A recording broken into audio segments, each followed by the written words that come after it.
Hello and welcome everyone. I am Tech Chariot and I am pleased to bring you another set from the King of Ireland tournament. Today we will be looking at JohnNash versus Chris Toby in the quarterfinals of the King of Ireland Gold Division. For seeding, these two players are almost as far apart as it gets. Chris Toby coming in at a little over 1400 calculated seeding, and JohnNash 1575, so over 150 ELO difference between these two. I just want to show you their actual numbers here. Here is the gold bracket. We see JohnNash versus Chris Toby. JohnNash has the number 3 seed. The number 3 seed, Chris Toby. Poor guy hasn't gotten to play yet in the King of Ireland tournament. Both Zelos and Umatruda gave him admin wins due to scheduling conflicts. So JohnNash versus Chris Toby. Chris Toby finally gets the chance to play. So he does not have experience on these maps playing in a competitive setting, and he is a lower seed, but we're still going to be hoping that he can pull something interesting out. For Civ Draft, Chris Toby has selected the Cumans, the Huns, the Sicilians, the Indians, the Koreans, the Malians, the Teutons, and the Tatars. And JohnNash has selected the Franks, the Berbers, the Lithuanians, the Magyars, the Persians, the Mongols, the Khmer, and the Vietnamese. Chris Toby sniping the Franks from JohnNash, and JohnNash sniping the Sicilians from Chris Toby. The first map of any set is Irish Arabia. Let's go. So on the left, we have JohnNash playing as the Red Magyars. And on the right, we have Chris Toby playing as the Blue Cumans. So I'm excited to see Cumans on this map. We saw them one time, and that was with the All-Star Show match. Are all the players Irish? No. I believe that both of these players are English players. I know at the very least they're English-speaking players, but that doesn't really mean anything because Ireland also speaks English. But I think JohnNash is from the UK, and I think Chris Toby is from the UK as well. I'd have to look them up on AOE2.net. But I can tell you definitively that most of the players in this tournament are not Irish. Welcome, welcome, Jaws00. So I'm excited to see what Cumans can do here. We have to remember that Irish Arabia is different from traditional Arabia in that you have more wood lines. They tend to be further away from your town center, and they tend to be thinner. So they're really bad wood lines. And they can, for the most part, be ranged by archers. So we've got a beautiful lumber camp coming up here. I really like this lumber camp. I think JohnNash could like wall across to the edge of the map here, and then he could wall across to all the different little gaps and all these wood lines here, and keep a safe wood line. So Magyars are great for this map because Magyars are a great scout civilization. The effect of having more wood lines that are thinner is a nerf to scouts in the early game. But I say that scouts can still be worth doing because you still have a military presence in the feudal age. You still have limited ability to kill things.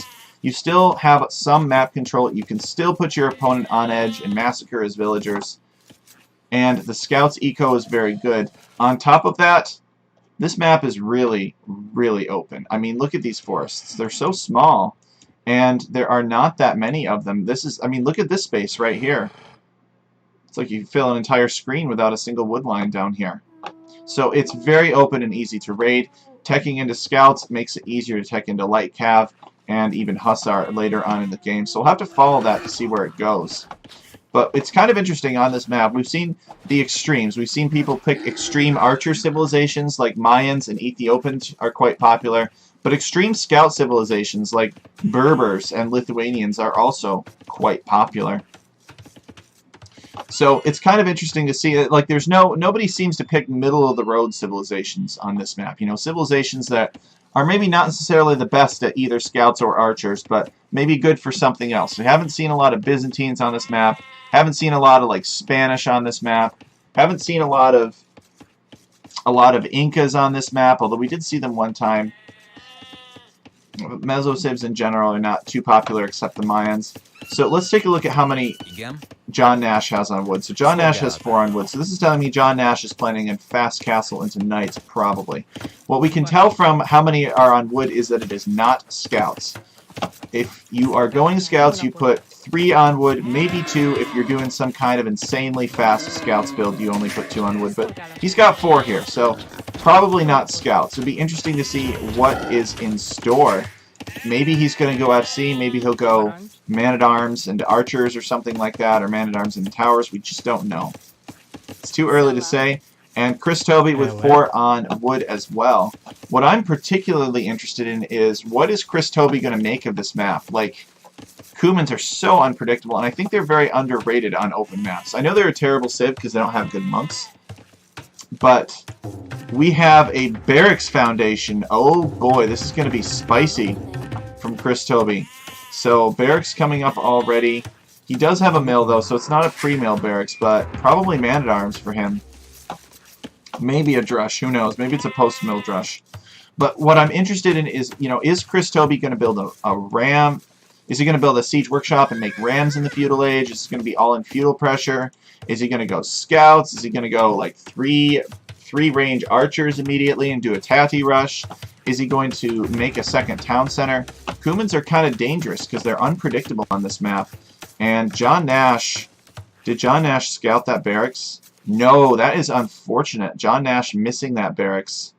He of course can't see the palisade foundations. Is he going to find it now? Okay, he sees it now. He didn't see the villager, so he could have maybe gotten a villager pickoff, as Chris Toby has just gotten loom, but he didn't have it before, so this villager lucky.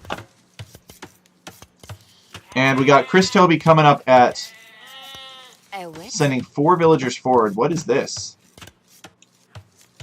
He's building a house forward, you guys. So Chris Toby is back here. He's checking out JohnNash's base, and neither player has really put much effort into walling. The walling is expensive on this. There's a lot to wall. Walls cost a lot. JohnNash is headed up to the feudal age. He's got 25 seconds left. He's going to pick a fight here. This is going to be a dead villager. She needs to get out of here. This scout's about to get some free armor. Not free armor, free attack. Trying to take the hill. And is he going to lose his scout, though? And he does barely take the villager down. So Chris Toby says, well, shucks. Got to be careful. We got 4 villagers forward, though, to build a house. I'm pretty sure they're going to build more than a house here. Nobody sends 4 villagers across the map just to build a house looking at your opponent. It's not safe. So stable coming up for JohnNash. So JohnNash doing in 21 pop scouts. I guess a little bit 4 on wood just for a little bit more eco, maybe. This is not going to be fast enough, but maybe he's counting on like his opponent not being walled up. We see a... What is this? Okay, so JohnNash attacking this house. Yeah, it's kind of a waste of time. He's going to keep an eye on his opponent. There was stuff on gold. There isn't anything on gold anymore. And we have a tower rush for Chris Toby. Oh no. We just watched a tower rush on this map fail disastrously. And he doesn't have any military to back it up. He's got 1 militia coming across the map. He cannot build this tower. This tower is never going to go up. Got a Vil fight. We got scouts coming in for JohnNash. So Chris Toby is in trouble. All these villagers are going to go down. And JohnNash has killed 3 from the economy of Chris Toby. And it's about to be 4 at 5. Chris Toby has 2 more militia up here, though, which is kind of interesting. Are these villagers going to get away? We hope so. We don't want the game to end so soon.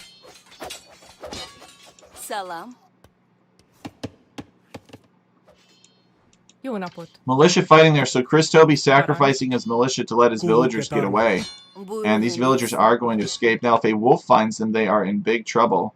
Is he going to encounter a wolf, though? Let's see. There is a wolf up here, but there is no wolf in the path. So, he's lucky. There was a wolf down here. And there was another wolf down here. But he luckily gets away with those villagers. So, I don't know what that was exactly. But towers are pretty weak. You basically have to have the man-at-arms right there and ready to defend the tower. Otherwise, they'll die. But either that or you have to have another tower they don't know about that you can hop inside of and shoot lots of arrows to kill the villagers that are battering it down. And Chris Toby gets stuck in between all these villagers ganging up on him and wipe him out. T-Bomber is in the chat. Welcome, welcome. Got a spearman going down to these scouts for... No, not... Almost for free. Did get some damage. He's got very little health left. He basically can get one stab on the scouts, and Chris Toby pulls out. Okay, so JohnNash on the prowl looking for some more damage now. So the Magyars did go scouts. Chris Toby could have walled this. Players do wall, but maybe felt like walling would put him too far behind, so he wanted to small wall. It's kind of funny. Initially, we were seeing all kinds of small walls on this map, and now people are playing this map open. So it's fun to watch the meta for this map evolve over time. But there was a time when people would just wall and go FC on the map for sure.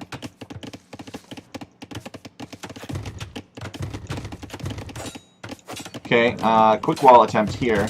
Is this villager going to get away? These are Magyar scouts, so probably not. Oh, he makes it.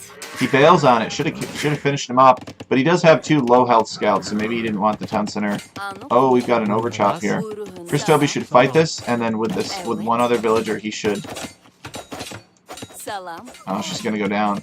Chris Toby getting so much damage here from JohnNash. Takes him a little while to figure out what's going on. Maybe his attention was elsewhere. And JohnNash is all over him with scouts. This is not looking pretty. Chris Toby has lost 7 villagers. And could very easily lose more. JohnNash doing a good job keeping the scouts active. And Chris Toby is 8 villagers down. The scouts are everywhere.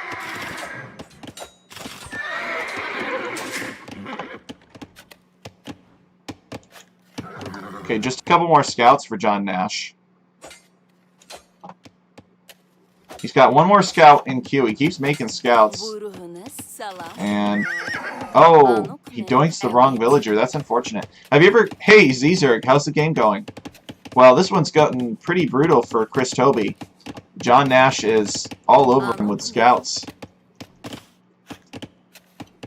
And has stopped making scouts now, getting wheelbarrow. And Chris Toby has lost 8 villagers, and JohnNash has lost 2. And there is more town center idle time for Chris Toby, so overall he is about 6 villagers behind JohnNash.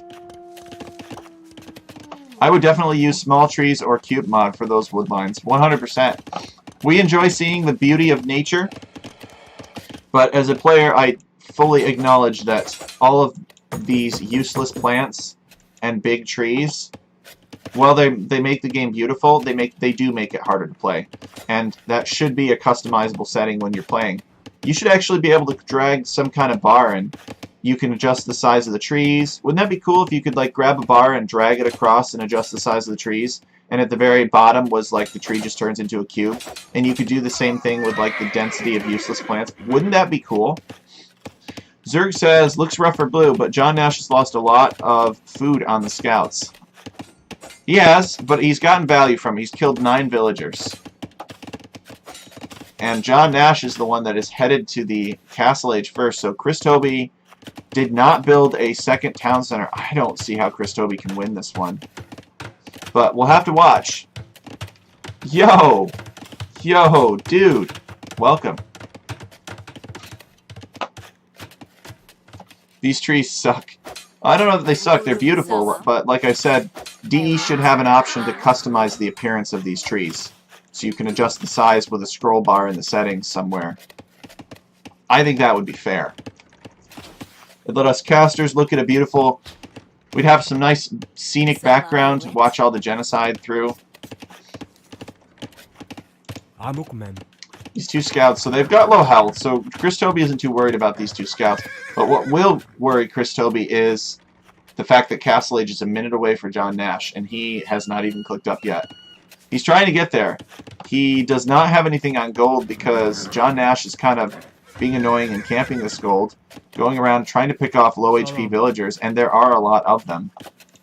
So these spearmen are trying to secure this area, but these scouts are swarming. So we got 4 scouts. Where are all of them? Okay, JohnNash sending forward 2 more. And maybe kind of interesting, changing out his 2 low HP scouts with 2 high HP scouts so that Chris Toby has to check the HP again before deciding whether or not the scouts would be willing to dive the town center. And, oh man. So JohnNash reaches the castle age now as the Magyars. I hate the Magyars, man. I mean, except Tipe. Tipe is an awesome Magyar. And JohnNash attacking over here and attacking the farm at the same time, knowing his opponent's attention will be distracted, and gets another vill pick. So he's so far killed 11 villagers, and Chris Toby calls the GG, seeing the castle age and realizing he does not have the gold to click up, and does not have the buildings either. So that was pretty brutal. Chris Toby getting taken down by JohnNash the first game. Chris Toby is, you never want to be in this position in a best of 3. So Chris Toby now has to win the 2 remaining matches in order to move on. That's true, Zerg. It does have an option, it's just not made by Microsoft. The Magyars are too predictable, says Yo-Yo Dude. One shouldn't die to them that fast. Well, you missed it, Yo-Yo Dude, but Chris Toby did attempt to tower rush JohnNash, but the problem was he did have some militia somewhere else that were only militia, they weren't man-at-arms. And the man-at-arms were, well, they were somewhere else. I think he was looking for the stone to deny it, but they were separated from where the tower was built. He actually sent 4 villagers forward in the beginning. Walling is key versus Magyars, you know they're going scouts. CK Loney says, for folks just coming in, what are we looking at for ELOs? So this is the gold division. And here are the ELOs. So Chris Toby is a little over 1,400 when this tournament started and when the seeding was decided. And JohnNash is a little under 1,600. So they're pushing the edge of the limit here for these brackets. So JohnNash definitely the favored player. Chris Toby has also not had the chance to play in the King of Ireland tournament before this, and these are the quarterfinals because his opponents gave him admin wins. He's just been very unlucky with that. Militia suck versus Magyar scouts. They do. Scouts can kill militia pretty easily, especially Magyar scouts. So I think he had a plan here. He wanted to do a Kuman tower rush, probably wanted to make rams eventually, but JohnNash was able to get those scouts out in time, and he wasn't walled because of how early he wanted to do things. So let's get into the next game. GG, well played.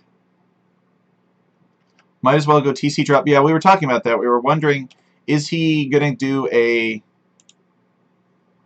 do some kind of crazy Kuman douche? Is he going to do just a second defensive town center? That's one of the things about the Kumans is you have no idea what they're going to do. Alright, so we got JohnNash over here on the left side playing as the Red Mongols. And Chris Toby playing as the Blue Huns on the right-hand side. So it'll be interesting to see, I know I always say this, but it'll be interesting to see what the players make of it. Glendalough is a pretty open map, I would say. When I designed this map, the meta that I envisioned for this map was wall off this section, maybe build your lumber camp on this big long wood line, build a dock, take fish, maybe make a couple spearmen and stuff to defend your dock from scouts, or a couple towers, I don't know, maybe take some fish. The details I didn't understand. Take a little bit of fish. Point is, use all of the stone that you've secured up here. Once you walled this off, use all the stone up here, and just start dropping castles in the middle. Because you guys might notice, here's your main gold. It's 4 tiles. It's essentially half the gold that you normally get. Here's your secondary gold. It's 2 tiles. It's essentially half. So very little gold on this map. It's easy to run out of gold in the late game. Players are going to have to rely on this monastic basin. So we wanted this monastic basin to have significance, but we didn't want to just put all the relics around the monastery because you think, oh, monastery plus relics. We already have a map that has a Wolf Hill type feel to it, and that is Terra. And that's with standing stones and monks guarding relics and everything like that. So in this case, there are relics, but they're just scattered across the map. They're not in any one place in particular. Caesar says, so I'm doing some bonsai tree makeovers today. Always feels weird cutting all the leaves off a little tree. Do you know when you're casting the bronze semis? I would like to cast the semifinals after all of the quarterfinals are complete. And in theory, the quarterfinals should all be complete as of on Sunday. That's already passed. But people are having difficulty scheduling over the course of the week. So I'm not really sure what happened there. So Chris Toby's sending 3 forward to wood, and he's sending a 5th over to wood. So Chris Toby is going to be building a dock. 5 on wood tells us a dock. Then let's see here. JohnNash is sent 4 to wood, and he has built a lumber camp on closer wood line, so it'll be easier to get this up and get villagers working here, and easier to retreat to the town center if he needs, but it's not as good as this wood line, let's face it. So there is also another smaller pond here, and these 2 ponds actually look exactly, well, not exactly, but they look very similar to the lakes of Glendalough. There are 2 lakes. There's a deep, long lake, and then there is a relatively round, smaller, kind of swampier lake. Jaw00 says, I really like this map. Thanks, man. This is my favorite map. And I didn't even design it. Nature designed this map. History designed this map. I just interpreted it into Age of Empires. I translated that map into a digital Age of Empires world, and that's what we got here. So I really can't take credit for the map design. I looked at the 2 lakes, even though like the details of looking at the 2 lakes and being like, that looks like a really deep lake with stony bottom. So I'm going to put deep fish in it. And that looks like a swampy lake, so I'm going to put swampy fish in it. And that area looks really marshy and unbuildable, so I'm going to make that terrain unbuildable. Like, I literally, and the monastery is down here on the river below it. Like, I made very few decisions for this map. I mean, it even came down to, oh, there was a lot of quarrying in this area. Okay, I'm going to put lots of stone on top of the hills. Like, it designed itself. It really did. I can't take credit for it. So JohnNash gonna mill these deer. Mongols, of course, get deer faster. He's getting loom now. He is on 19 pop. So is this going to be a 19 pop scouts build? If it is, he's going to need to force drop off that food. He does, and he clicks up. So JohnNash going 19 pop scouts. Chris Toby is taking a different approach. He's going for a dock. He's built a lumber camp on this big wood line. So hopefully, because we want to see a 3rd game, Chris Toby will pull this one off. This is his home map. Does the tower shoot arrows? It cannot shoot arrows. Gaia towers cannot shoot arrows. It is unconvertible. But this tower actually does exist in real life. You can go visit Glendalough Monastery. The monastery itself exists as ruins, and the tower is mostly ruined, but it's still standing. So it's there, and it was there, built in the Middle Ages to keep an eye out for Viking raids. So now Chris Toby is getting loom on 24 pop. And he is building a little gate, and he's building some walls around this. He does not want these villagers getting attacked by scouts or man-at-arms. And that's going to come into play really quickly because he is over here scouting his opponent. Let's see actually what Chris Toby knows. Does Chris Toby know that JohnNash is... No. Okay. That's what I thought. So he just scouts this now. He has not scouted the center. Let's see what information JohnNash has access to. Actually, JohnNash has not scouted his opponent either. CK Loney says, as a bronze participant, I can say definitely that the semis are over and that we've actually started playing the finals. Let me know if I can provide any info. Interesting. Well, I appreciate that if that is the case.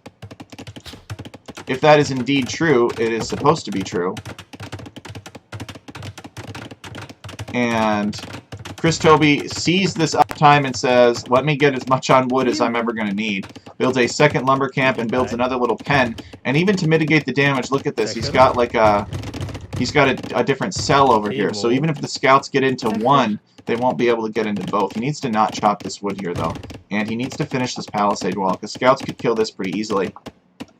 But yes, we've had a lot of struggles this tournament with like scheduling and admin wins. I don't know what we did wrong. It seems like people just don't want to play, which is too bad because I think it's fun. But, you know, maybe people are really busy. Prize pool is low for this tournament, so... Alright, we got a scout fight here with Chris Toby having the hill advantage. Is he going to pull it off? No, not quite.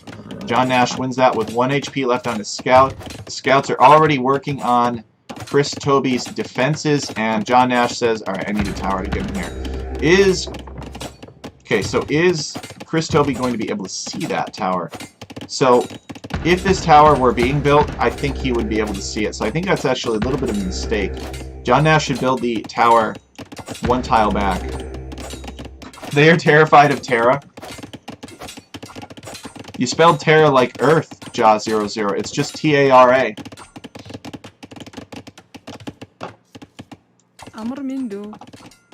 Okay, so we got 3 forward villagers now from JohnNash to build this.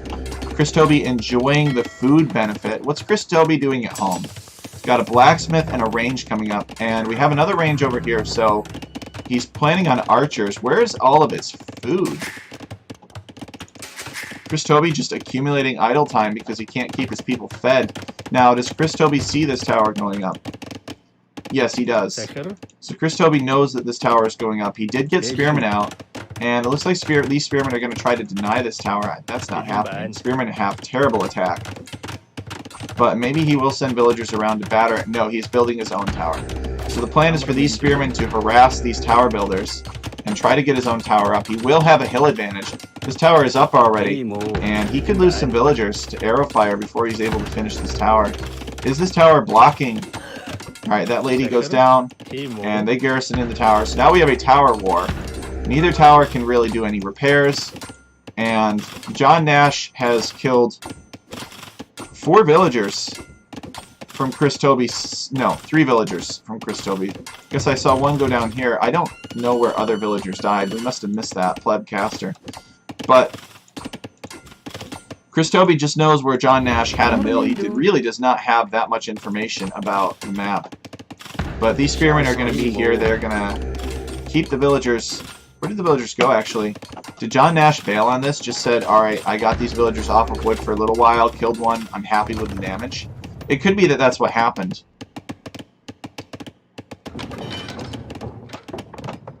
Chris should have added a 4th or 5th fishing ship. I agree, actually. There's only like 2,000 fishing food in here.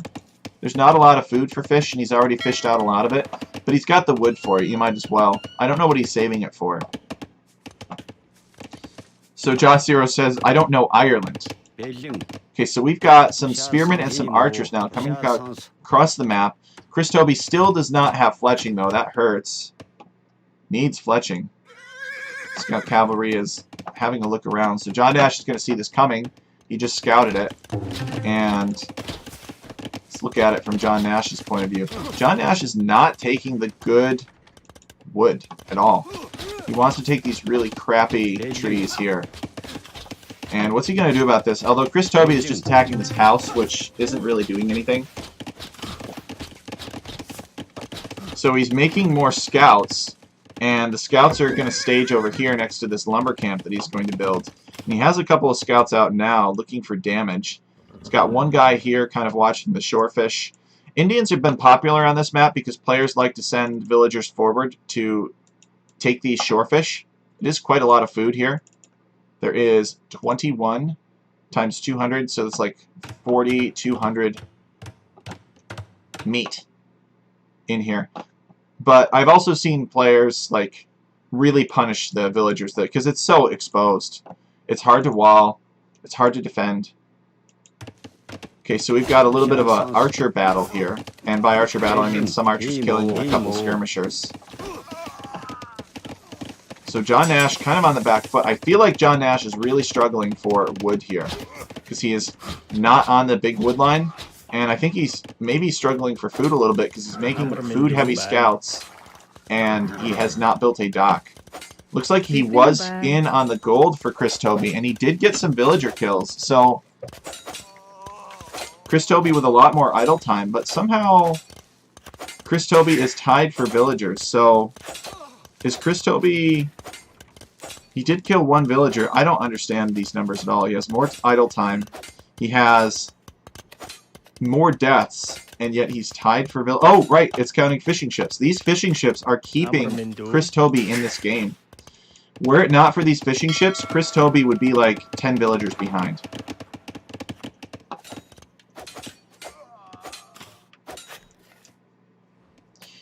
So CK Loney says, regarding bronze, very confident it's true. Even though the bracket seemingly isn't being updated, Don't even think my admin one's figured into it from at least quarters onward. According to the upload section on the Discord. Yeah, it's because he has fishing ships, JA00. That's exactly it. It's the only reason these numbers are even remotely close. And we got some archers here denying a blacksmith. That's pretty annoying. JohnNash has captured this horse, but JohnNash doesn't realize that you can actually batter these fences down. It takes some time, and you can free up a second scout that way, and you also get some free sheep. Now, has he chopped through? No, he reassigned the villagers so as to avoid chopping through. I think that's smart. We got more archers coming. JohnNash has nothing on food right now. He's trying to farm for food. Christoby has done a good job of keeping JohnNash struggling for food, I think. And JohnNash, having not built a dock, it's making it hard for him to get food.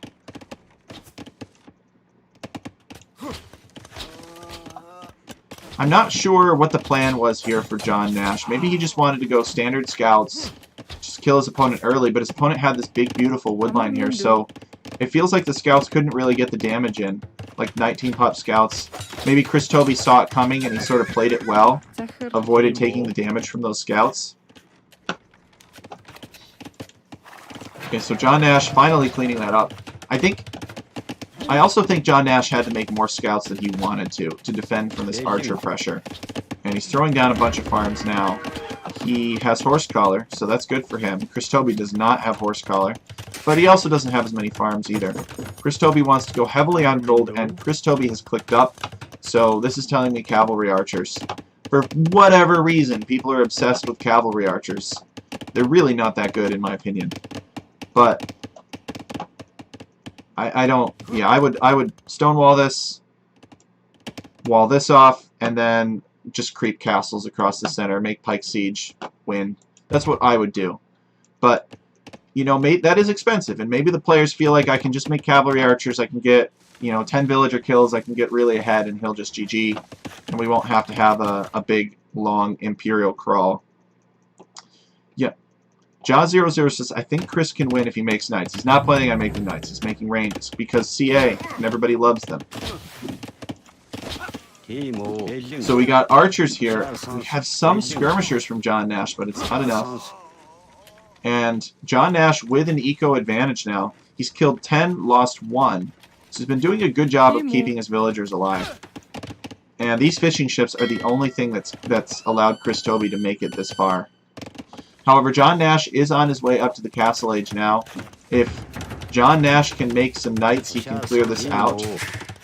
And he is preemptively towering. He's tried walling this off. He's got to build another house here. Not quite. Or maybe he was housed. No, he's definitely not housed. He needs to build another house here to just make sure there's no holes so the archers have to get too close to the town center. Maybe he didn't take this woodline. Maybe JohnNash didn't take this woodline because he was afraid that Christoby was going to tower this area the way that he towered Christoby. So Christoby Castle Age, he's already gotten crossbowmen and bodkin. They're pretty fast upgrades. And now these are crossbows. And crossbows are a lot more dangerous than archers. So JohnNash sneaking some villagers back out to the farms. He has a tower on his gold already, but the tower isn't going to protect this side of the gold mine, and there are villagers there. So JohnNash is going to have to be careful here. Does JohnNash know about other golds? Yes, he does. So he knows about this gold, he knows about this gold here, he knows about this gold here. Now these golds are closer to his opponent. Let's see what his opponent knows. His opponent has not scouted these golds at all. So JohnNash could send like all of his eco out to these two golds and still take gold. He is now Castle Age. And we're going to see Knights be cute in the stable, probably. That's what I would do. No. So JohnNash is getting bodkin. And, okay, so this is a Siege Workshop bodkin situation. CK Loney says, fishing ships account for build disparity, I reckon. I would agree with that. 100%. This is the only reason that Chris is ahead here. And Scorpion coming out for JohnNash. Is it because he's too broke to build? He doesn't have wood. He can't take wood. Can't take wood here. Can't take wood here. Isn't taking wood down here. This area has been overrun by archers. So we'll probably see a GG from JohnNash pretty soon. He's just out of wood. He does have a market though. So he can last a little bit longer. And he couldn't take wood over here. And these villagers are on the run. Chris Toby has got him on the back foot. And this is the reason why. These idle fishing ships now. But JohnNash not giving up. This is his opportunity to knock his opponent out of the tournament. So, this is his home map. He must have had a plan picking this map. He's got a Scorpion. I think a Mangonel would be better. Mangonels do more damage, but you also have to micro them. He has wood on the top part of the big wood. Oh, you're right. A sneaky lumber camp here. Now, you can't quick wall this because this is unbuildable terrain here. But I think people's feelings, like, he wanted to get it as far away as possible and hope that Chris Toby never finds it. And let's see what Chris Toby knows. Has Chris Toby already scouted that area? So Chris Toby has already scouted this area before the lumber camp was there and didn't see it. So maybe Chris Toby will just continue to flood units in through the center and not come up this way. If Chris Toby ever did build something up here, though, to come in this way, he would totally see this. And we do have more Scorpions being created. Knight dives the Scorpion and is killed by the town center. The villagers are repairing the Scorpion, and the Scorpion is going to take out some Cav Archers. But there is another Knight here. I don't think he can save the Scorpion again.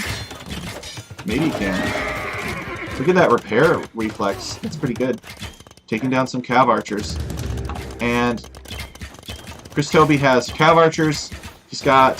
He had a couple Knights out. These siege weapons are going to come clean up these well, not clean up, but chase away these Cav Archers, I should say.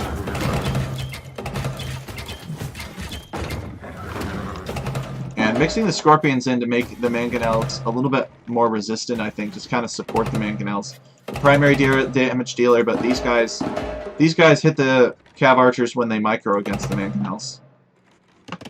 Chris needs to make fish traps. That's true. He does, and he started to. But he's been doing a good job spending his resources. Got a forward. So somehow this guy survived. He was let to survive Mongolian survival. There are a lot of Cav Archers. There are 18 Cav Archers out for Chris Toby. And JohnNash just has a handful of siege weapons. Chris Toby with an 11 bill advantage over his opponent. And actually has an advantage now in terms of kill to death for economy. A monastery coming down for JohnNash. I'm not sure what the purpose of this monastery is. He might be looking at it as, I've just got a bunch of extra gold, let me make some monks. Heal some villagers and convert some knights. It's probably to convert knights so they can't dive as siege weapons, actually. That's probably what this monastery is for. Good Mangonel hit. The knight is going to dive this Mangonel, garrison the town center, kill the knight with arrow fire. Let's see, he doesn't have any armor on his knights yet. So they are quite vulnerable to arrow fire, especially from things upgraded by Vodkin. Chris needs to boom. Yeah, he's 1 TC all in aggression. He's doing a good job spending his resources. I don't think we could say that he needs to boom. If he were not spending his resources, or if his military were not getting the damage in that they were supposed to, then he would need to boom. But he did lose a bunch of Cav Archers here. There are monks and siege out now, the most efficient army composition imaginable. So he is going to build a forward siege workshop of his own. And Chris has no intention of booming. He has every intention of killing his opponent fast, being a clown.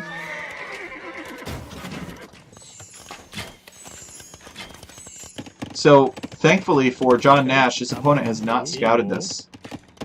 Or he needs castle drop, and I think he's thinking about it. He's got 10 on stone now. So he's come out here to the stone, and he might be thinking about a castle drop. Could you imagine Tarkans, though? Tarkans would be really hard for JohnNash to deal with. He's got a monk, but can he really convert 10 Tarkans? JohnNash building a university now, probably going to get ballistics. And repair villagers are coming for the Scorpion. These villagers on the gold are exposed. It takes a lot of APM to micro Cav Archers, so I understand why he's not booming. And And villagers going down. Scorpions have caught up to these Cav Archers, chasing them away, but a couple more villagers go down for JohnNash. He is just crumbling. Crumbling to all this pressure. CK Loney says, I'd rather continue to deny resources with 1 TC pressure rather than boom if I was Chris. Chris castle drop is reasonable. He's going imp. JohnNash is going imp. What's he going to do with imp? Is this going to be imp into GG? Why would you go imp like this? What's going to get upgraded? What's going to enjoy a power spike from imp? I don't know. I disagree with this. I don't think he's going to get anything out of it. He's not going to be able to make trebs. He's not going to be able to get, like, Arbalister. I guess he could get Arbalister, but he has no crossbowman, so it wouldn't upgrade anything. That was a fantastic hit, though, from that Mangonel. And this castle's in jeopardy now. There's enough siege here to deny this castle if Chris Toby starts putting it up. But Chris Toby is still on his way over there. As he gets closer, he might, like, cancel it and build it further back. Or he might build it further forward.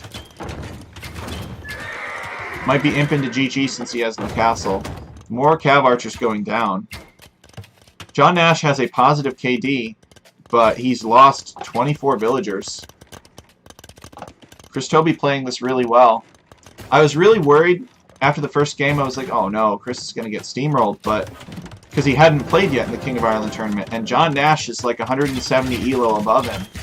But Chris Toby is really bringing it this game. Taking advantage of the map. Fishing, building a lumber camp on the big wood line. These sorts of decisions are what has put him well ahead. So JohnNash is imp. What's he doing with it? He has 3 on stone somewhere. Here they are. So maybe there's a plan for a castle. JohnNash selling some stone for gold. Okay, so the stone is just to be used as a supplementary gold income. Bought wood. And JohnNash going into Cav Archers himself. So Cav Archer v Cav Archer.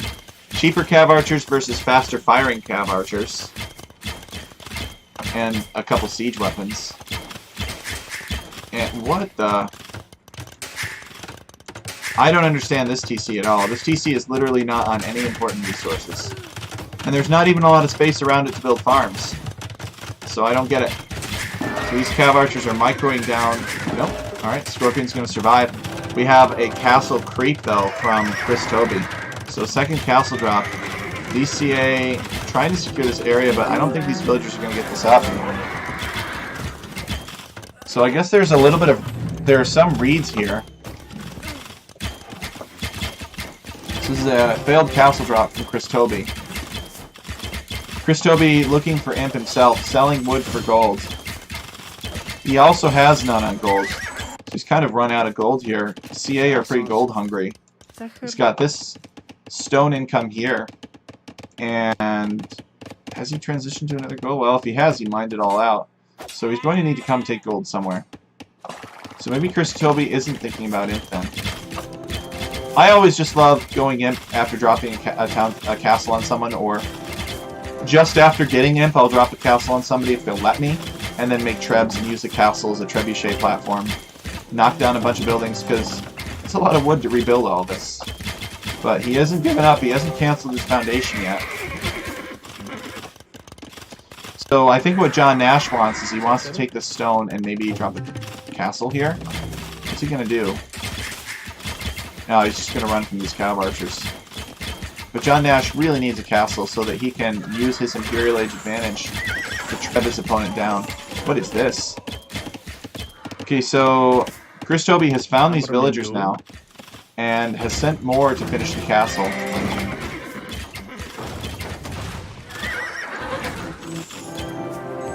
Nah, that's... Can't run into a face of arrow fire. Oof. And just gonna take this gold instead. Yeah, just delete this castle. It's not worth it.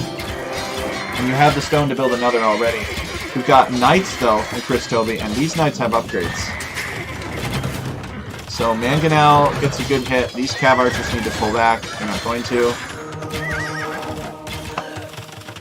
And there's some Wooloo somewhere. This knight's gonna get... Nope. It was killed instead of being converted. And he's trying to get this castle down. Monk can deny it, though. Got a couple monks diving them with the cav archers. Town centers are garrisoned, though. The cav archers are going to take a lot of hits. This is a messy, messy game. JohnNash getting up this watchtower so that he can fire on villagers more easily that are building this castle.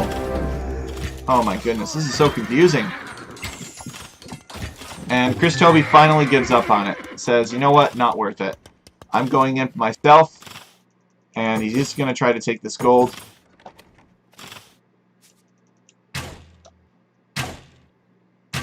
We got here a monastery. So he's going to start collecting relics too. And JohnNash has a bunch of villagers hiding in the corner here. He needs to build a lumber camp. Put those boys to work. And girls. But there's just cav archers everywhere. I think it was a mistake not to wall this off. And these Mongols too, so you get stone walls and everything. I think Mongols even get fortified wall. And I don't like this castle from Chris Toby. A castle here is the same thing as a castle here. A castle here would also deny this wood line and pressure this area. But maybe Chris is playing it more conservatively because his last castle drop got denied. JohnNash somehow still alive despite all the pressure he's been under and the disadvantage in terms of villagers that he has. What the heck? JohnNash taking wood over here. Are you kidding me? Surely Chris Toby is going to... Yeah, Chris Toby's going to see that. He may have already even known about that. But Chris Toby could send like 4 cav archers over there and kill 10 villagers.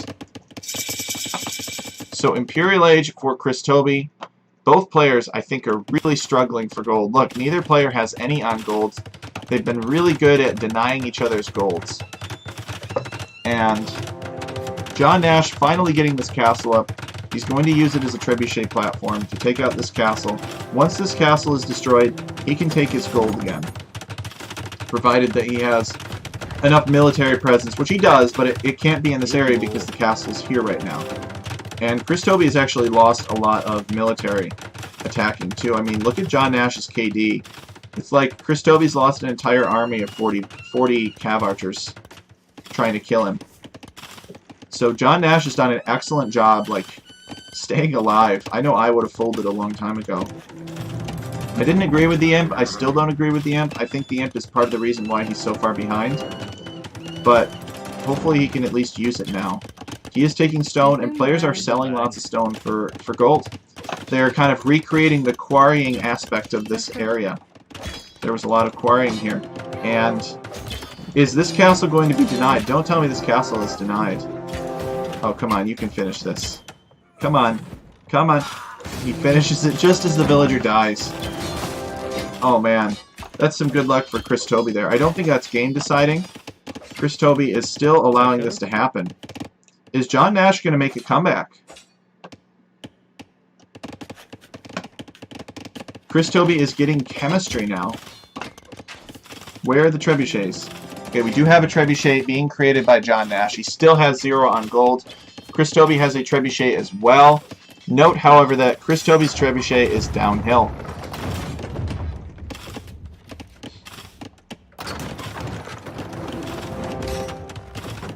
So here come the repair villagers. The good news for both players is there's plenty of stone on the map. And this trebuchet should absolutely target this castle first. But he's going to target this one instead. This castle, destroying this would allow him to take gold here. And he's going to build another castle here to maybe secure this stone a little bit better.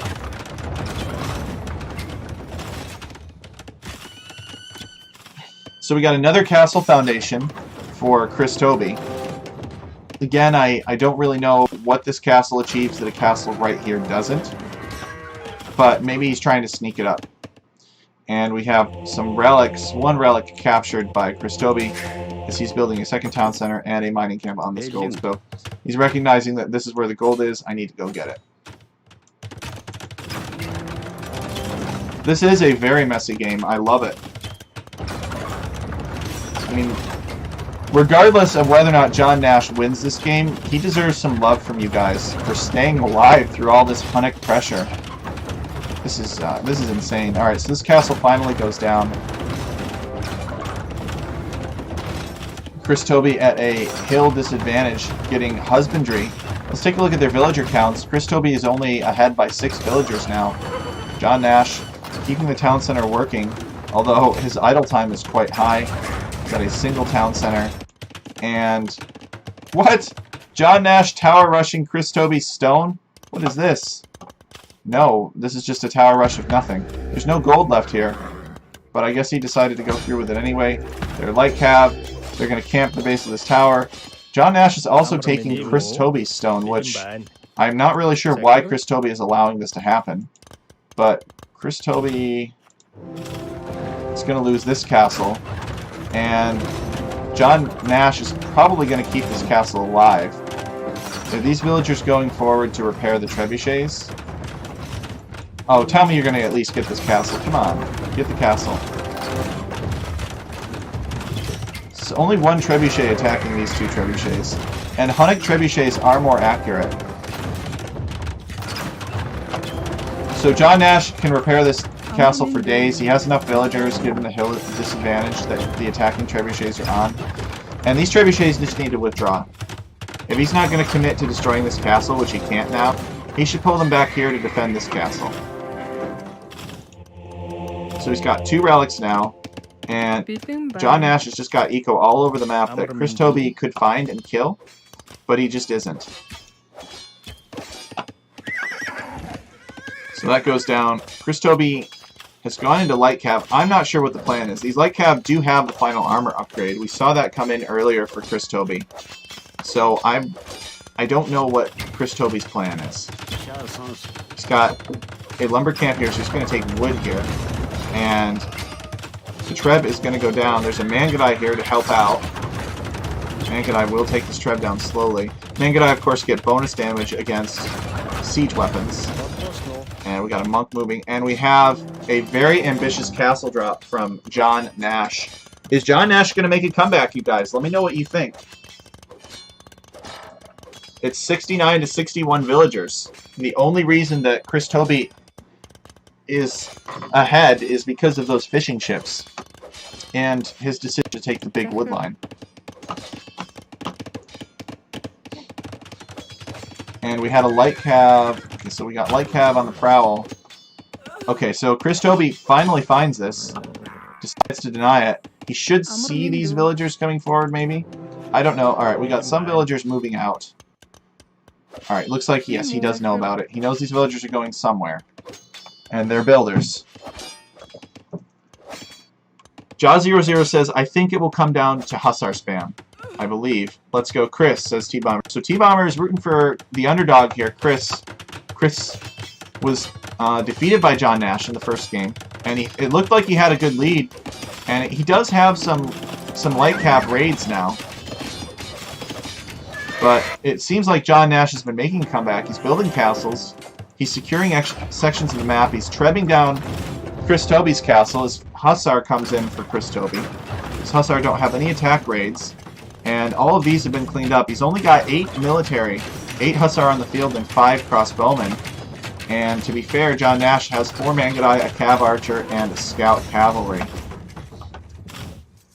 But this game has been absolutely insane, this character.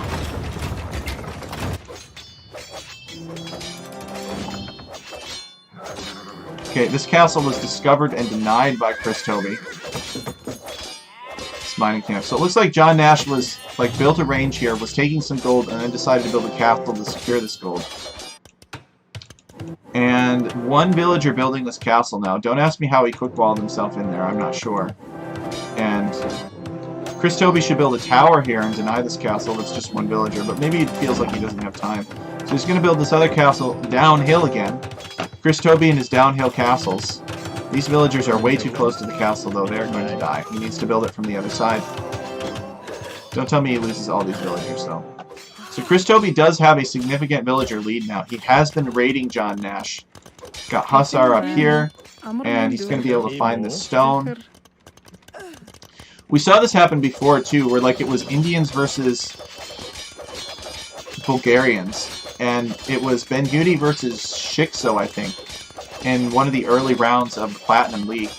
And Benguti literally built like castles, creposts, and just raided the crap out of the Indian player. Benguti was playing as the Bulgarians. And even though Shikso had camels for days, he just couldn't keep up with it all. Eventually his economy withered, and he died. So I'm wondering if Chris Toby is going to end it the way that Benguti did with Hussar raids. They both have nothing. Yeah, that's true. But Chris Toby has a little bit more of nothing than JohnNash does. But the game has been brutal. There's no doubt about it. There are 2 relics in this monastery. Those are helping out Chris Toby a lot. Chris Toby builds... No, JohnNash is building a sneaky castle here. I think he needs to build it, like, right here. It'd be nice if he could use it to take Chris Toby off of gold. It'd be nice for him to do that. Although there's only 300 gold left here. But I don't know what this castle secures. Chris Toby building another downhill castle. Hussar attacking the base of this castle. John needs Hussar. He doesn't have the gold to get the upgrade. He doesn't have the gold, and he doesn't have anywhere near the food economy. He doesn't have... What is this? So Chris Toby has built a second dock. And JohnNash is going to castle drop the wood line and that dock. That's funny. I mean, JohnNash has a lot of stone. He's got 40 villagers, many of which aren't working. Is he going to see this, though? I think he is. JohnNash needs to quick wall. Otherwise, Chris Toby is going to kill all these villagers, and then it'll be GG. This failed castle drop will result in Chris Toby winning this game.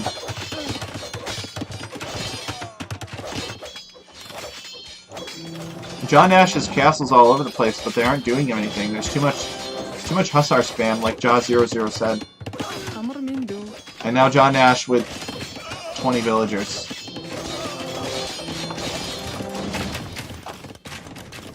Got Trebs, got castles, got hill.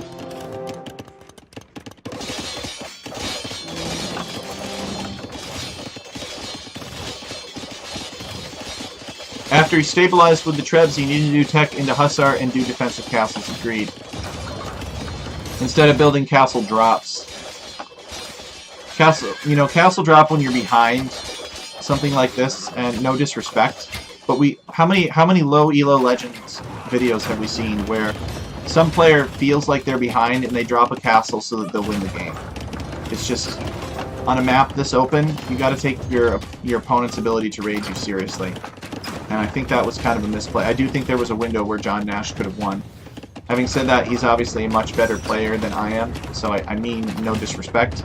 And he'd probably destroy me on this map if I ever played against him.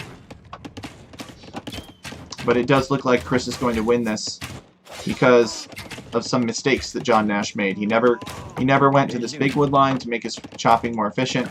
He never went on water. He built castle drops instead of defensive castles because he wasn't afraid of the raids. So I think Chris Toby is going to pull this out. Chris Toby taking the shorefish.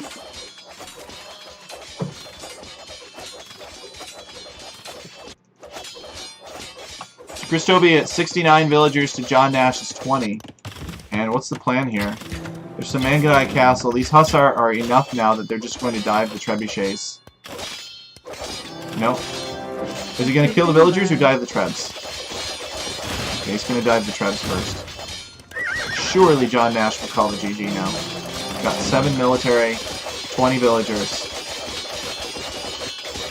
Maybe he feels like he's hurt his opponent enough.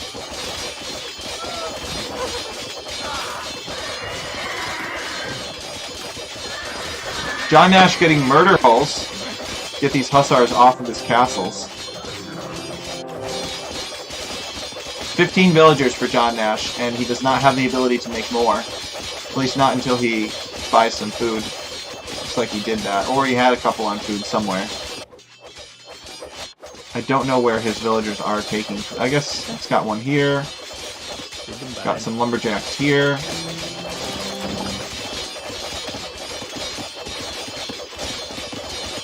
Also, if he made castle instead of imp, he would be in a good position. I agree. The imp was also a mistake, the early imp. He didn't get anything really out of it. because he didn't make trebs for the longest time. He had to build that castle. He basically had to buy that castle first. And Christobi on the prowl with Hussar now, looking for the last of JohnNash's villagers. JohnNash continuing to make villagers. He's got 17 villagers, 16 villagers now.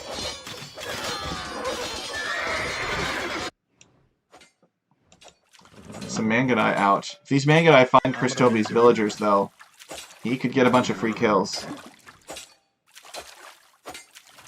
And they have the ability to see them. I think they pass close enough to see them. But he is instead going to come probably over here to this wood line. More Hussars are being massed. Where's the siege from Christobi? I know siege is expensive, it costs gold, but he could totally tech into rams. He doesn't have a castle. These Mangadai are just going to stand on this wood line and pick off villagers. Until Christobi responds with, like, 10 Hussar. So Chris, take these Hussar and send them down here.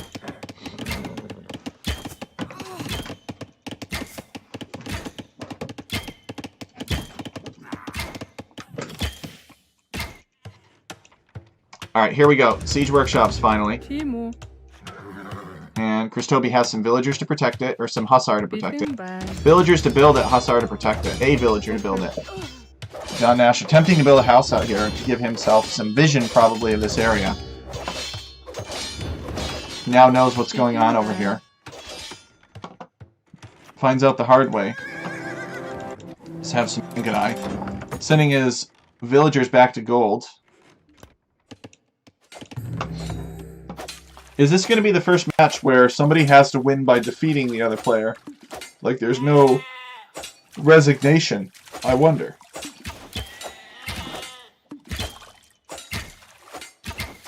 Oh, for JohnNash to just barely miss these villagers. That's unfortunate.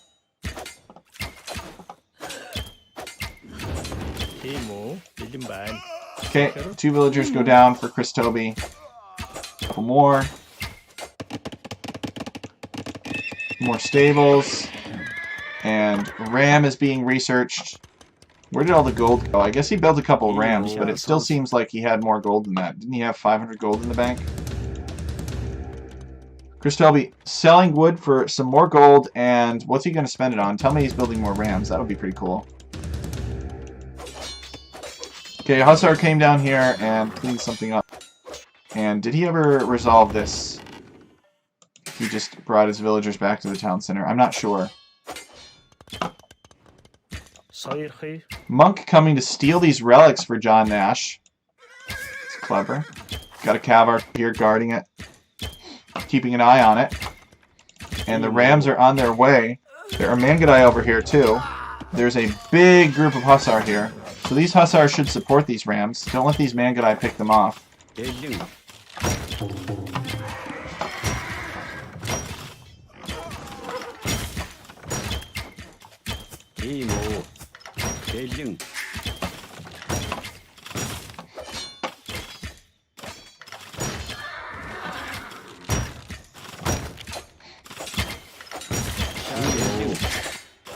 Villagers battering rams. Villagers shanking the rams, I should say. These are the cap rams, technically. And there's enough Hussar here to prevent these rams, or to prevent units from stopping the rams. I mean, look at the resources for both these players. They're both really broke. Alright, we have some more stone miners over here. JohnNash has built a monastery. This town center is being attacked by a single cav archer. This has been a very brutal and messy game, for sure. So Christobi needs to keep these rams alive. This one's at low health, but he should be able to keep this one alive. JohnNash has murder holes, though. And he's trying to take down this castle that has all the villagers in it. Maybe after then, JohnNash will call GG. He has one town center left. He ejects the Mangadai. And the Mangadai's plan is to snipe the ram. Okay. And I think the Mangadai did snipe the ram, too. Hops back in, takes a shot at the ram. Christobi moving his Hussars to make room for the ram. And Mangadai running back with the villagers now. JohnNash has nothing on gold. He's got 11 villagers and 8 military. Christobi has Hussar everywhere. 42 military, 2 of them are Rams, and 40 are Hussar.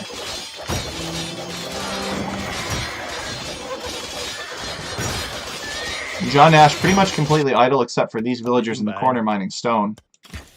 This castle, or this town center, has been abandoned, and there is a monk here that has collected a relic, but JohnNash hasn't seen it, or, well, he knows that it's... JohnNash calls the GG. Oof.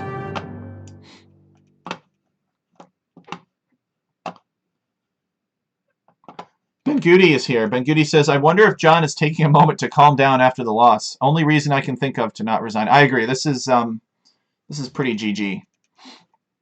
But really messy game, really fun set. And I'm really excited so far. I was just telling the stream, Ben Goody, that Christobi's a lot like you in this matchup. You know, he's kind of at the bottom of his bracket. He's really an underdog. So I was using you as an example of why we should not be so swift to jump to the conclusion that JohnNash is going to steamroll Christobi, because we have seen upsets in the King of Ireland tournament. It really comes down to your knowledge of the map and the strategies that you select for the maps. Macro is helpful too. It's really helpful being a good Arabia player, no doubt about it. But within the windows that we've established of 200 ELO, anyone can win. But what a great game. I think JohnNash, maybe taking some time to see how his opponent closes out a game. It's free information. So that's the only reason that I can think of, apart from the reason that Ben Goody gave for not resigning earlier. But big respect, because this is a hard map for sure. But I think JohnNash made some mistakes. He didn't build a wood line on the big. He didn't build a lumber camp on the big wood line. So his lumber camps were less efficient, which meant that he had to dedicate more wood to refreshing them. He did not dock the center and take all that free fish. There was a time in which he could have won this game. He had an opportunity to do so.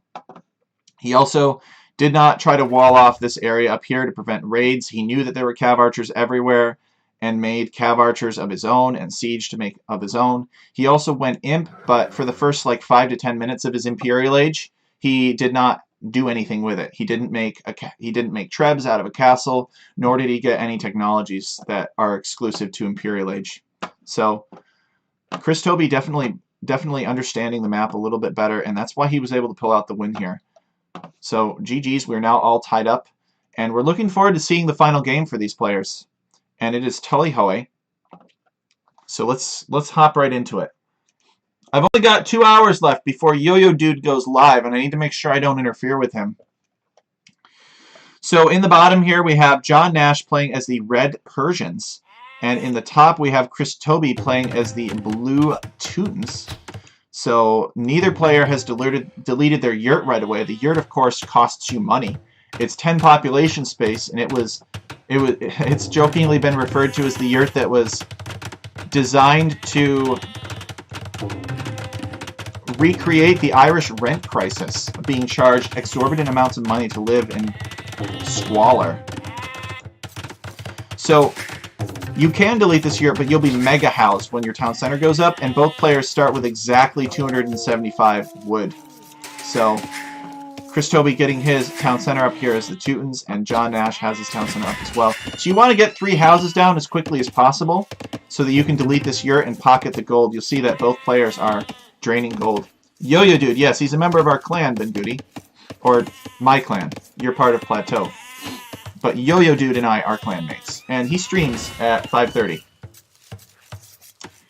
So John00 says, I haven't seen this map yet. Oh, it's a lovely map.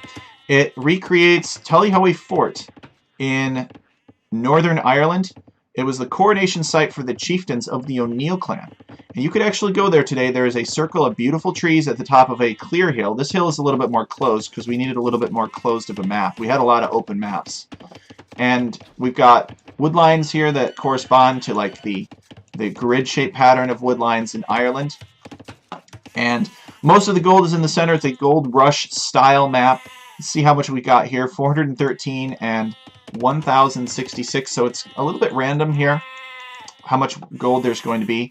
You'll see that there are many tree patches, so it's a closed map. It's easy to wall for sure. And there are sheep, there are deer, there are small gold piles. Each one of these gold mines has 200. And Chris Toby getting loom. He hasn't put any on gold yet. And has Chris Toby finally deleted his yurt? Yes, he has. He's getting loom because he is housed, and he is putting up this house now. Okay. So Chris Toby...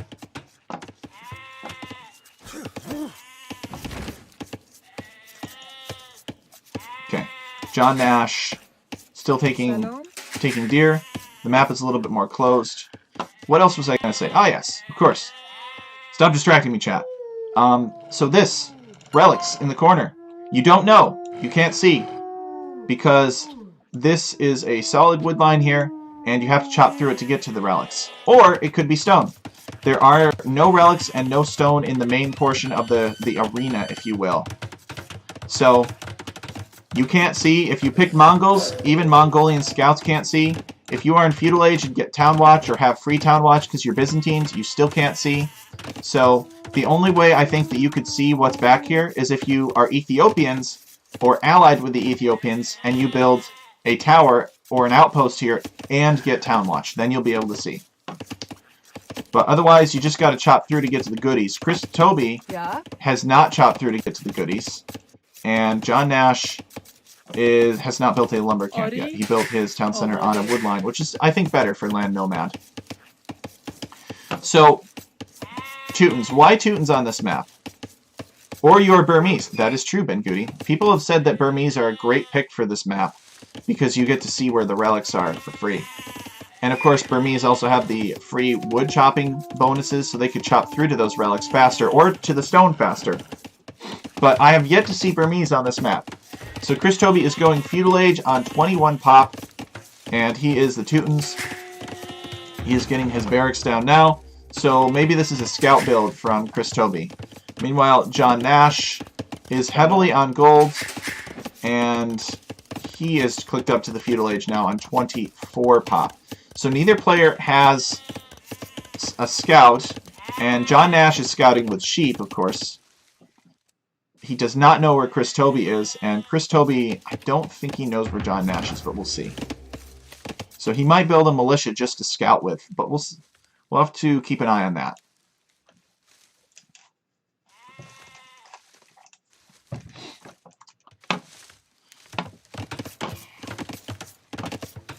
So, Teutons, a great civilization for this map. Probably one of the best.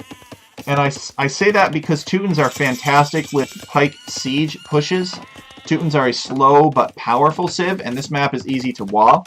So when I designed this map, I envisioned that players would very easily wall off with these thick wood lines, chop to the outside, secure the stone or the relics, but most importantly that players would want to go fast castle and build a monastery and some barracks and some siege workshops up here to secure this gold. Because you don't really have to travel very far to get to the gold important sections of the map. So, Pike Siege is the most efficient army composition in the game. If you've got, assuming, I could understand the argument, well, my opponent is playing a CA Civ and he has insane micro, but you've got 4 or 5 onagers there. And it's just, you just can't micro that. It doesn't matter how many CA you have. 4 or 5 onagers is just too many. Although onagers are not as powerful as they used to be because there's actually less lag. And it looks like there is a scout and a spearman now in on JohnNash. So he knows his opponent's dastardly plans. He's going to fight this. I think he'll lose a villager. Yes, he does. He loses a villager to the spearman of all things, though. So, Pike Siege for this map is my recommendation. You can wall out to the stone, you can get stone, you can wall off increasingly large sections of the map, and you just do the grind. You just push that really efficient unit composition through the center, take the gold, and then GG your opponent. I mean, your opponent could still make a comeback because he could get stone of his own or he could get relics. So it's not it was not designed to be snowbally, and I don't think that it is. But Teutons are very good at Pike Siege, and that's why I think they'll thrive on this map. Persians are not good at pike siege. Although Persians do get halberdiers and onagers, I guess. Their bonuses are built around mobility. They're a cavalry civilization, after all. So, if JohnNash wants to ultimately win this game, he's going to have to make it shorter. You start with a little bit of extra stone here, so you could build exactly 2 towers, or you could build some walls, or you could build some outposts. So JohnNash has built an outpost here to warn him, so his berry pickers know when to flee to safety if the scouts come. So the stone and relics are always diametrically opposed. However, the stone could be east to west. There's a 50% chance that the stone will be north to south, and a 50% chance that it'll be west to east. So, not too much activity from JohnNash. I mean, we've got a stable here. He's made a couple scouts, but I don't really think either player can do much damage on the other, given how easy it is to wall. We saw the one villager for JohnNash go down to the spearman earlier. Christobi is here, and the spearman is defending. It's easy to defend with pikes when there are few critical areas. Like, all your critical stuff is in one place. And the berries are here, the gold is here, and these spearmen don't have to run all over the place. So I really think that JohnNash is making the right call here by going FC, but he's building another stable, which I do not agree with. His opponent's totally going to see that and totally going to wall this off and make a lot of pikes. I mean, maybe JohnNash could deny some gold. It looks like Christobi has not really walled in gold at all, and he might be caught off guard by this fast castle. So if he is serious about gold, he's going to have to make a lot more spearmen to defend this area. He's going to get worried when he sees JohnNash hit Castle Age, and oh shoot, I've got 3 knights. What am I going to do? Or 3 spearmen, what am I going to do about knights? Because honestly, there really is no feudal age unit that counters knights. Spearmen are the closest thing to a counter that knights have, but they're still quite bad. You need a lot of spearmen to keep knights away. And look at this. A second barracks coming down for Christobi. I like this. Christobi gets this map. He knows that this map is all about pointy boys and onagers. So, the critical resources in the center, secure this resource. And yes, the mining camp is coming up. So, Castle Age is going to be here, though, for JohnNash. So, Christobi, he needs to buy Castle Age immediately. He does not, he does have the buildings. He does not have a market, though, so he cannot buy Castle Age. So, are we going to get more spearmen? What are we going to get? Quick walls? Something. Do something about the knights. You know knights are coming. And JohnNash has 1 knight out already. And he's got 2, well, actually, he's got 2 knights out somewhere, and he's making another one. Alright, so here are the 2 knights, and they are on their way. So Christobi is on his way to Castle Age now, and he can now make more spearmen from these barracks without fear of putting his Castle Age behind. And he needs to secure that area, and he also needs to close off his farming economy from night raids, which should be pretty easy to do. Okay, he is building a gate here, and we have a mining camp next to no resources, so this tells me he did take some resources here. Looks like a spearman has gone down. We have more spearmen coming, and more spearmen are being created. So JohnNash says, I'm just going to run around this. Another house coming up, and we're going to need some quick walls here. Okay, that's well timed, and he needs to build a house right here. Oh no, the knights are in. Spearmen need to come back. Okay, he's got more spearmen in queue, so he wants to retain ownership of this area. He's not giving this area away.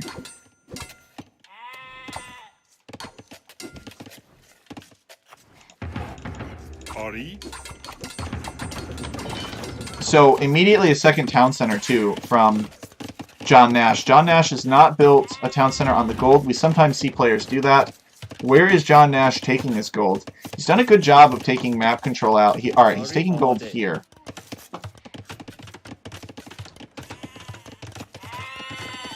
So we have attack coming in for these spearmen. They already have the armor, so I guess it makes sense. Attack is not that important if you're going spearmen, because the +1 or +2 that you get is small compared to their bonus damage, and you should get pikemen immediately. still making spearmen. He does have a fair number of spearmen. So Chris Toby can't really get in. We've got an idle villager here. And he may actually just want a wall behind this. Yeah, he knows the knights are going to knock at the door. So he locks the gate and then starts repairing it. And the spearmen start coming. And pikemen is coming in for Chris Toby.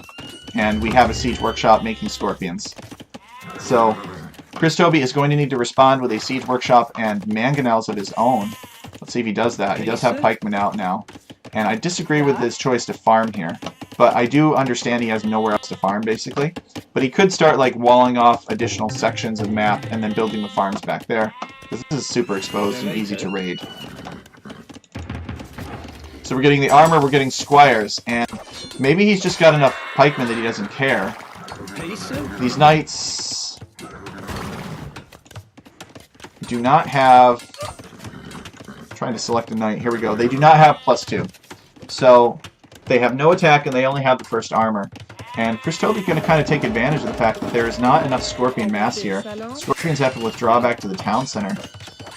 And, oh, okay, he is putting up a siege workshop here. It's an aggressive siege workshop. The villagers go down, and Chris Toby loses his villager that was building this, so they both killed one villager. But he definitely wants to deny the gold from his opponent. He's been watching my videos, guys. He knows.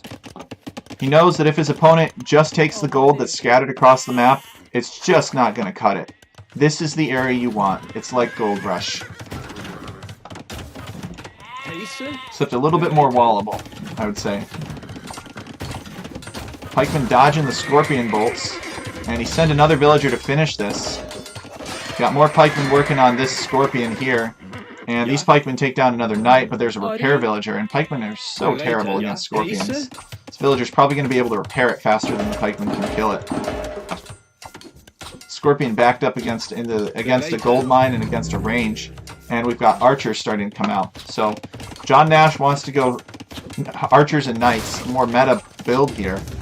But we've got mangonels in queue for Chris Toby. And no pointy boys to defend it though. So that's kind of a little bit of a mistake here. I mean, he is looking in multiple places, and that scorpion goes down. Just unfortunate. So who's chopping to the outside? Chris Toby is not chopping to the outside yet. Is JohnNash trying to chop to the outside yet? No. So neither player is going after the goodies yet, which I think is a mistake. And a lot of pikemen going down needlessly to arrow fire from the town center.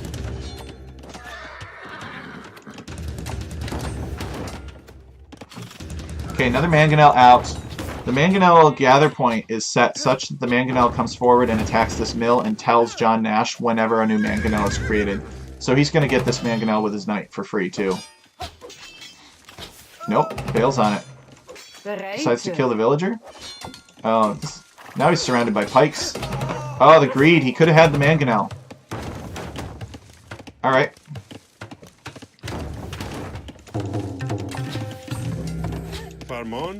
So Chris Toby needs to put these guys on defensive stance and just protect this mangonel as it pressures the town center.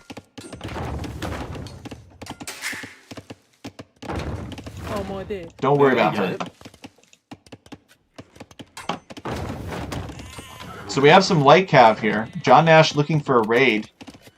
There are pikemen around, but they're not on the farms directly. We have a single archer working on this mangonel. And, okay, here are the pikemen, and they are guarding it. Got one villager has gone down on both sides, but Chris Toby will surely lose a couple more villagers. Oh, no. Alright, just loses one more. Pikemen are enough to scare those light cav away. And somehow a mangonel went down here. I don't know how. So it got sniped maybe somehow. Not sure. Now this is a Persian TC. It will take forever to take down. Persian TCs are quite strong. And this is interesting. Chris Toby is building a couple town centers here. He must not have found a good spot next to the gold. Well, this looks like a valid spot to me, but maybe not. I think Monk Rush could work well on this map. You don't say! A Monk Rush? That sounds like a lot of fun. Hey, sir? Yeah, I love Monk Rush's JA00. I think a monk rush could work very well on this map. I agree 100%. There's plenty of gold in the middle to take to fund your monk rush.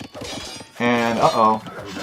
Christobi needs to pay attention up here, otherwise these light cav are going to get in and raid him. He's sending the pikes back. He needs to just wall. Just quick wall, man. Totally don't have to deploy military for this at all. Okay, Foundation's coming up now. Pikemen are here. The light cav are going to try to run around it. This is so annoying. I don't understand how people have fun playing the game like this. Just wall it up. There you go. Alright, so he walls it up, kills it. Mangonel, okay, the Mangonel is getting sniped by JohnNash's defensive Mangonel. So Christobi needs to build a monastery and get redemption. Start adding some more monks. But he does have a Mangonel coming from this direction now. He's going to pressure from the other way. And these pikes are diving this, but that's not going to work out because there are too many arrows in the town center. And it looks like JohnNash is going to secure at least a part of this gold. He wants to build another range and make more archers. Silly boy. Archers are not the way. Okay, so Christobi is finally deciding to chop through. He's going to get to the stone, and tunes with stone are scary.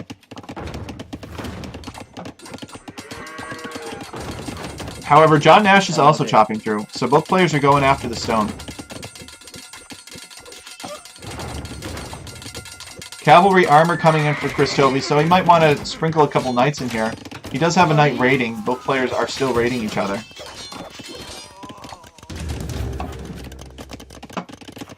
This wood line has been completely chopped out. It is now open. And it looks like we built one house here, but not another. Which I think he needs to finish this, because I think this is still open.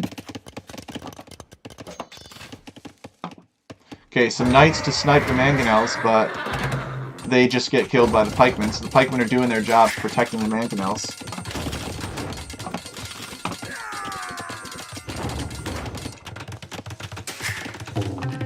The house coming up for Christobi. So Christobi has a huge military advantage, but they're all pikemen. They're like pikemen and a Mangonel. He is making more, though.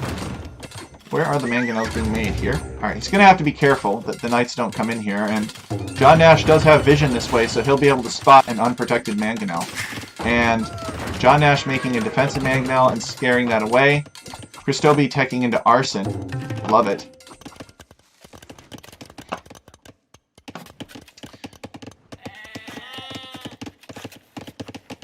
How are we doing on eco upgrades? Well, let's see. Oh no, this is a disaster. JohnNash hasn't gotten double bit axe. He must have forgotten. These pikemen are raiding. Knights raiding. Maybe Christobi made the knights to snipe his opponent's Mangonels instead of redemption monks. Maybe that was the plan. Okay, so JohnNash is starting to get negative gold. Wait, what? He left his yurt up. Oh, he doesn't know. He doesn't know about the yurt draining his gold. That's a disaster. Is he off of gold, or is he still taking gold somewhere? He does have more gold he can take out here. Seems like Christobi has expanded into the middle, and maybe kind of around this way. So we have another Mangonel working on this town center. But there's no siege workshop nearby, so like if Christobi built a couple houses here, he could see if a Mangonel were sent down to defend this town center. Light cav to snipe. But the pikemen are paying attention. And we have some crossbowmen now, so pikemen will not be enough.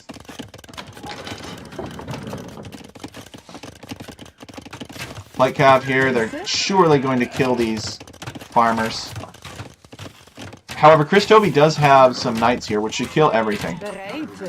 So, he just needs to send them back to deal with this. So there are 3 Mangonels working on JohnNash's original town center. How's Christobi doing on chopping through to the wood? He's not really making much progress.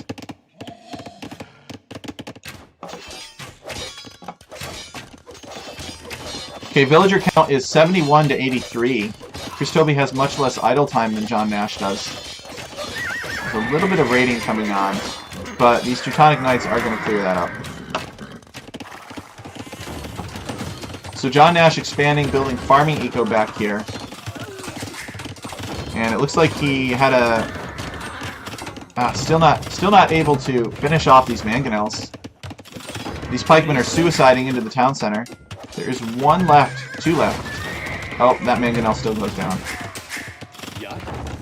And JohnNash is going to totally just let these pikemen die to arrow fire and then dive the mangonels. Okay, there are more pikemen coming forward. It's kind of a stream of pikemen from Chris Toby. I think Chris Toby likes his mounted units. I don't think... I mean, this looks good, but it looks like he just wants to make knights. I don't know. It seems like he's got more knights than he needs to snipe mangonels at this point. Maybe this is to respond to JohnNash expanding his eco out here. But JohnNash could have very easily walled this off, and then the knights would be pretty much useless. And this is getting picked off too. It's just, you can tell where Chris Toby's heart is. His heart is in these knights. It's not in this pike siege push.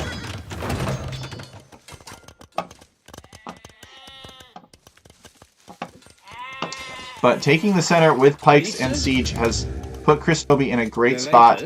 JohnNash is accumulating negative gold. His yurt is still up. And there are night raids, which is how people like to play the game apparently nowadays. Just raid with cavalry.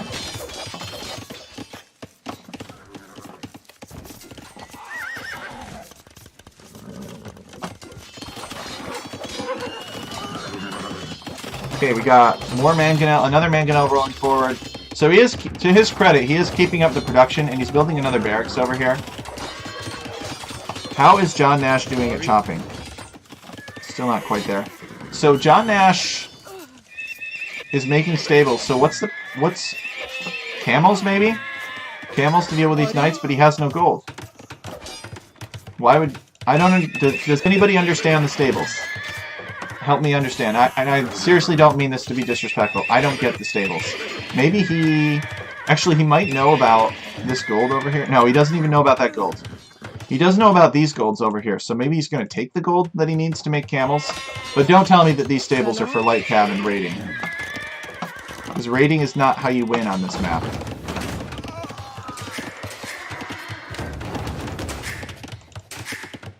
If this were not a Persian TC, it would have been destroyed by now, easily. Chris Toby is all over JohnNash's unwalled eco. And what's being produced from these stables? JohnNash is down to 50 villagers. Chris Toby has 108. And JohnNash was using the market to get... Okay, pikemen. I like that. I like pike. It might be a little bit late for pikemen, but it's the right unit to make. We have multiple barracks here from Chris Toby. JohnNash trying to keep this town center up. Running low on wood and calls the GG. Well played. Yeah, the pike siege here. Absolutely critical. Yeah. Securing these resources. Also, JohnNash never deleted his yurt. So, JohnNash failing to delete the yurt. And failing to take control of the center. And at least get on part of this. He was sort of close at one point. He did have this over here, but he didn't go pike siege of his own. And it really comes down to not really picking a good civ, in my opinion, for this map. But I don't know. Maybe there's a good reason to pick Persians and I just don't understand it. But Persians still start with the same amount of wood, so maybe he was like expecting to get that plus 50 wood and build his houses at the same time, and he didn't quite get what he was looking for. I don't know. He's definitely a much better player than I am, so I'm sure that there was some logic to it. And Chris Toby wins the remaining 2 matches from this set. Chris Toby is victorious and will be moving on to the semifinals. Well played from Chris Toby. He had not gotten the chance to play before this because he got a bunch of admin wins. He got 2 admin wins from the previous rounds. So we're glad to see that he still understood the importance of these maps and obviously practiced them and had map knowledge. Like he knew to delete his yurt. So GG, well played. Big respect to JohnNash for signing up for this tournament. It's been a pleasure watching him play. That second game on Glendalough was so messy and insane. These maps are hard. They're not easy. And we have a huge amount of respect for him signing up. So make sure you let him know, if you ever see him or talk to him, that he did a great job here. and we are sad to see him go. However, we are pleased and we congratulate Chris Toby for quite the upset here. Remember, these two guys are 150 elo apart at least. This is a big upset. So we're really excited for Chris Toby. He contributes to our narrative that anyone can win this. The meta for these maps is not figured out. And if you strategically see something, you can be a champion. And that's really what Age of Empires is all about. It is a strategy game. It's not an arcade game. So thank you all for tuning in to this cast of this strategy game. And I am going to, let's see, 3:30? I think I have time to do one more. Yo-Yo Dude is going to get on at 5:30 and stream. So I think I have time to do one more broadcast here real quick. We'll be starting within about 5 minutes, I'd say. I got pretty much everything done that I needed to do, so I don't have to step away for so long again. So I'm going to end the video here, and I will be back in just a few minutes with Plush Werewolf, very own Viradox member. We're going to see his set next in the Silver League. And I think there are a couple of sets that still have yet to be played in the quarterfinals that are kicking around. But I wanted to cast all of them before casting the semis, and I am looking forward to casting the semis. Semifinal is good because it's a best of 5, so it's a little bit more tiresome, but maybe a little bit less luck-based. And if you really get a map that you just, you don't have an answer for it, you just don't get the map at all, just don't really have any ideas for how to do it, and your opponent wins on that map, it's not the end of the world. Whereas here, if you're giving away a map to your opponent for free, just a win on a map to your opponent for free, it's really hard. So I'm gonna end the stream here. Thanks everybody for watching. I'll be back in about 5 minutes, and we'll cast King of Ireland Silver, and we'll get to see our very own Plush Werewolf in action. So thanks so much for watching, and I look forward to seeing you again soon.